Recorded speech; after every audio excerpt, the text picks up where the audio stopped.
پاکستان نے حملہ کر دیا ہے۔ میرے عزیز ہم وطنوں، السلام علیکم۔ 10 کروڑ پاکستانیوں کے امتحان کا وقت آ پہنچا ہے۔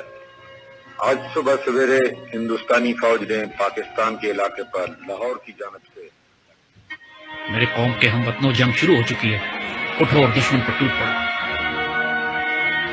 پاکستان کی پوری قوم نعرہ تکبیر لگاتی ہوئی سڑکوں پر نکل گئی تھی۔ ہندوستان نے 6 ستمبر کی صبح فجر سے کچھ پہلے لاہور شہر پہ حملہ کیا اور ان کے جرنیل نے بھڑک ماری تھی کہ ہم 11 بجے تک لاہور جمخانہ میں بیٹھ کر شراب پئیں گے اور بدماشی کی محفل سجائیں گے۔ دشمن کی طاقت کا بھی پہلے اندازہ کیجیے۔ دیکھیے، دشمن 5 گنا بڑا تھا آپ سے، اور اچانک اتنا بڑا حملہ کرتا ہے جس کے اندر ایک ایک حملے میں 500 ٹینک استعمال کیے جاتے ہیں۔ تقریباً 500 ٹینک لاہور میں، 500 ٹینک کے قریب سیالکوٹ کے اوپر جب حملہ ہوتا ہے، اور یہ دونوں سرحدی شہر ہیں ہمارے۔ اور حال یہ تھا کہ Pakistan was totally caught by surprise. آپ کو واقعہ بتاتے ہیں، واقعات اگر آپ سنیں تو اس سے آپ کو اندازہ ہوگا کہ یہ 65 کی لڑائی کا یہ واقعہ 6 ستمبر کو کیوں ہم اتنے رومانٹک طریقے سے، اتنی محبت اور اتنی پیار سے، ایموشن سے۔ سیالکوٹ سیکٹر پہ بالکل سرحد پہ ہمارا گھر تھا، اور جب یہ جنگ شروع ہوتی ہے تو خاندانوں کو، عورتوں کو، بچوں کو وہاں سے نکلنا پڑا، تو اس میں ہماری والدہ ہمیں لے کر نکلی۔ اور یہ وہ وقت تھا کہ جب ہمارے گھر کے آس پاس توپیں لگی ہوئی تھی اور پاکستان کی فوج جوابی حملہ شروع کر رہی تھی سیالکوٹ سیکٹر پہ دشمن کے خلاف۔ ایسے ایسے معجزات دیکھنے کو ملے۔ میرے والد عینی شاہد ہیں اس بات کے کہ ایک سیکٹر پر ہماری توپوں کی مدد کی ضرورت پڑی۔ ہماری پیادہ فوج کے مورچے تھے جن پر دشمن کے ٹینکوں کا دباؤ بہت شدید تھا، اور ہماری توپوں کی آخری حد سے بھی زیادہ 2-3 کلومیٹر آگے وہ دشمن کے ٹینکوں کی پوزیشنز تھی۔ اور جب مدد مانگی گئی تو حساب لگایا گیا کہ ہماری توپوں کے گولے دشمن تک نہیں پہنچ رہے، اور صورتحال یہ تھی کہ اگر اس وقت مدد نہ دی جاتی اپنی فرنٹ لائن کو تو سیالکوٹ شہر کا ایک پورا سیٹ دشمن قبضہ کر لیتا۔ اللہ کے توکل پر یقین کریں، افسروں کی آنکھوں میں آنسو آ گئے۔ انہوں نے اللہ کے بھروسے پہ، اللہ کے آسرے پہ کر کے دشمن کی طرف توپوں کا منہ کر کے فائر کیا ہے، اور ناقابل یقین بات ہے کہ گولا تقریباً 2.5-3 منٹ لیتا ہے فائر ہونے کے بعد توپ کا اپنی منزل پہ پہنچتے ہوئے۔ 3 منٹ کے بعد وائرلیس پہ ہماری جو آگے ہمارے مورچے تھے وہاں سے نعرے تکبیر کی آوازیں آنے لگی کہ دشمن کے توپیں ٹھیک ٹینکوں کے بیچ میں گر رہے تھے، جو کہ ہماری توپ کی آخری حد سے بھی کئی کلومیٹر آگے تھا۔ نہ اس سے پہلے کبھی توپ نے اتنا دور فائر کیا، نہ اس کے بعد کبھی اتنا دور فائر کیا۔ اس موقع پر جب ضرورت تھی تو اللہ کی طرف سے تائید آئی۔ ہزاروں واقعات ایسے ہیں۔ یہ باتیں بزرگوں نے کتابوں میں بھی لکھی ہیں۔ آپ ممتاز مفتی کی کتابیں اٹھا کے دیکھ لیجئے، الگ نگری دیکھیے، تلاش دیکھیے، اخبار میں اس زمانے کے تمام واقعات یہ چھپے ہیں۔ جب 65 کی لڑائی شروع ہوئی، ممتاز مفتی اپنی کتابوں میں لکھتے ہیں کہ مسجد نبوی شریف میں اللہ کے بندوں نے حضور صلی اللہ علیہ وسلم کی زیارت فرمائی اور دیکھا کہ حضور جنگی لباس میں اصحاب بدر کے شہداء کے ساتھ پاکستان کے دفاع کے لیے تشریف لے جا رہے ہیں کہ پاکستان پہ حملہ ہوا ہے، ہم نے اس کا دفاع کرنا ہے۔ اور یہ باتیں ممتاز مفتی نے لکھی ہیں، کتابوں میں چھپی ہیں، اخباروں میں چھپی ہیں۔ یہ باتیں اپنی طرف سے ہم نہیں بنا رہے یہ باتیں کہ دشمن، لیکن اللہ تعالیٰ قرآن میں فرماتا ہے کہ میں نے 1000 ملائکہ نازل کیے۔ اور یہ بات صرف 1400 سال پہلے پہ محدود نہیں ہے۔ جب بھی مسلمان اللہ رسول کے نام پر کھڑے ہوں گے اس پاک سرزمین کی حفاظت کے لیے تو اللہ کی تائید و نصرت آئے گی۔ 65 سب سے خوبصورت مثال ہے ہمارے لیے۔ ہم ایک واقعہ سناتے ہیں کہ جو ہمارے بچوں نے کسی کتاب میں نہیں پڑھا ہوگا۔ جب لاہور پر حملہ کیا انڈین ڈویژنز نے تو انڈین جرنیل اپنے سپاہیوں کو یہ حوصلہ بڑھانے کے لیے کہہ رہے تھے کہ لاہور اب صرف 3 میل 4 میل دور رہ گیا، بس تمہاری آنکھوں کے سامنے تھوڑا سا آگے بڑھو، اور لاہور تمہارے قبضے میں۔ مزاحمت شدید ہو رہی تھی اور پاکستان کے جوانوں نے اپنے آپ کو دشمن کے ٹینکوں کے سامنے ڈال دیا تھا روکنے کے لیے۔ اس کیفیت میں لاہور تقریباً 14 میل دور تھا۔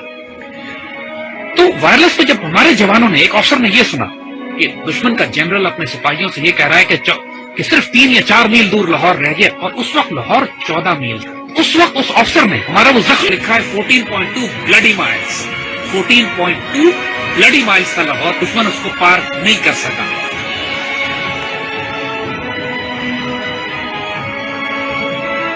جب شہداء پہنچنا شروع ہوئے CMH میں، انہوں نے دیکھا کہ اتنا پریشر تھا کام کرنے کا کہ مرد سارے کام میں لگے ہوئے تھے، تو ان زخمیوں کو ریسیو کرنے کے لیے نرسز تھی، تو شہداء کو انہوں نے نرسز کے حوالے کیا کہ آپ ان کو تیار کریں اور رکھیں ایک ہفتہ کے بعد ان کو بریل کے لیے لے جایا جائے گا۔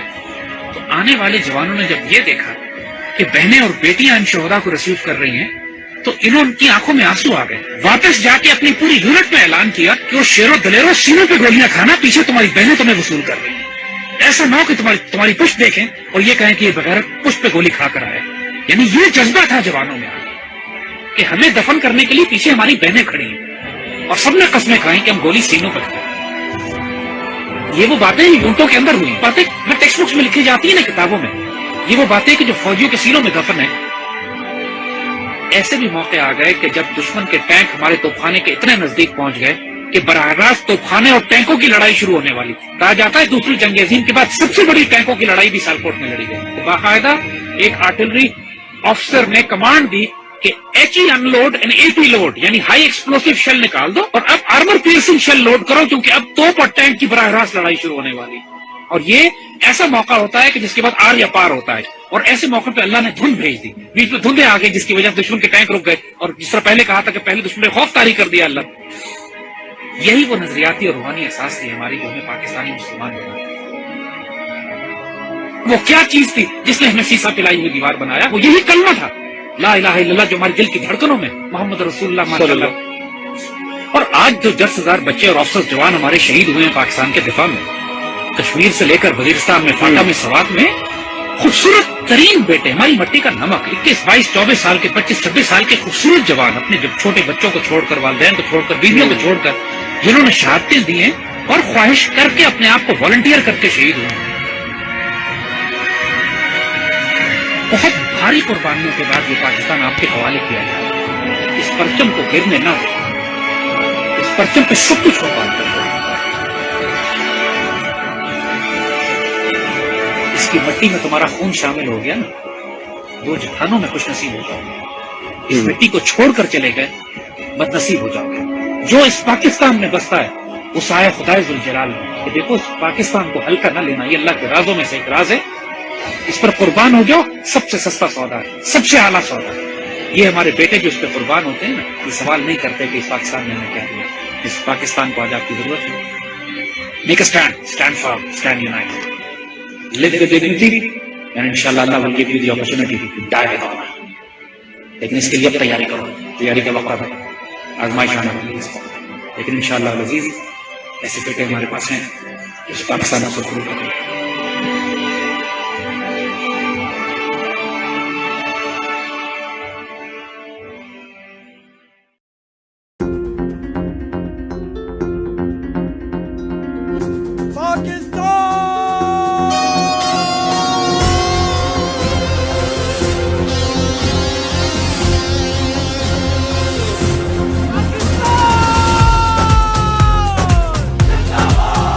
دل کی ہمت وطن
زندہ باد